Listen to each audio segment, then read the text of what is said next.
जय हो वीर तेजाजी महाराज की, आरएलपी सुप्रीमो हनुमान जी बेनीवाल की, आरएलपी के तमाम कार्यकर्ताओं की व मेरे गांव के 36 कौम जनता की।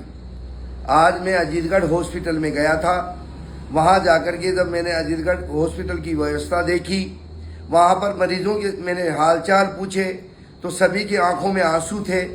तब मैं डॉक्टर साहब के पास में गया, अशोक कुमार जी के पास में। वहां जाकर के मैंने उनको कहा कि डॉक्टर साहब, ये आपकी व्यवस्था अच्छी नहीं है और आपने ये संविदा कर्मी भी हटा दिए और ये कोर्ट के द्वारा आदेश आए हुए हैं, आपने इनको भी ज्वाइन नहीं किया और आप यहाँ पर मरीज को बिना कोई जांच के इलाज कर ही नहीं रहे हो। हल्का सा सर दर्द होता है, आप सीटी स्कैन के लिए लिख देते हैं, और जरा सा पेट दर्द होता है, आप सोनोग्राफी के लिए लिख देते हैं। इतनी बात कहते ही डॉक्टर साहब तो भड़क गए और उन्होंने कहा कि जाओ, आप जो करना है वो कर लो, मैं 2 बजे पहले आपसे बात नहीं करना चाहता। तभी मैं बाहर आया तो एक पेशेंट खड़ा था जिसकी भाभी की डिलीवरी हुई थी। उन्होंने कहा कि डॉक्टर विजय सैनी ने हमारे से 10,000 रुपये मांगे।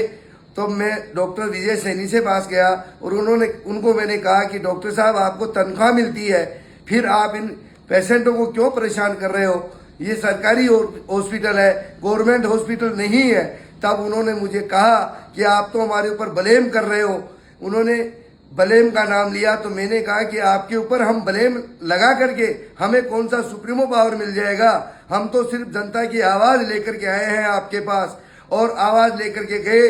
तब उसके तुरंत बाद में थाने में आते हैं और मेरे खिलाफ मुकदमा दर्ज करवाते हैं और राज्य कार्यबाधा का मुकदमा दर्ज करवाते हैं। मैं मीडिया के द्वारा कहना चाहता हूं, डॉक्टर साहब, आप मेरे एक मुकदमा नहीं 1000 मुकदमे भी लगा दोगे, फिर भी मैं सत्य का साथ दूंगा। आपको जनता की सेवा करनी पड़ेगी, और अगर आप जनता की सेवा नहीं कर सकते तो इस हॉस्पिटल से रिजाइन दे करके आप दूसरी और कहीं जा करके अपनी दुकान चला लो। हॉस्पिटल में आपकी दुकान नहीं चलने दूंगा, चाहे एक मुकदमा नहीं 1000 मुकदमे लगे। मुझे मुकदमों की कोई परवाह नहीं। और वो मर्द ही क्या जिसके मुकदमे नहीं लगे, और वो कार्यकर्ता ही क्या जो अपने कार्यकर्ताओं के लिए जेल में नहीं जा सके। मैं हनुमान बेनीवाल को साक्षी मानकर कह रहा हूं, मेरा सुप्रीमो ने मुझे कहा है कि अन्याय के खिलाफ लड़, मैं तेरे साथ हूं। जय हिंद, जय भारत।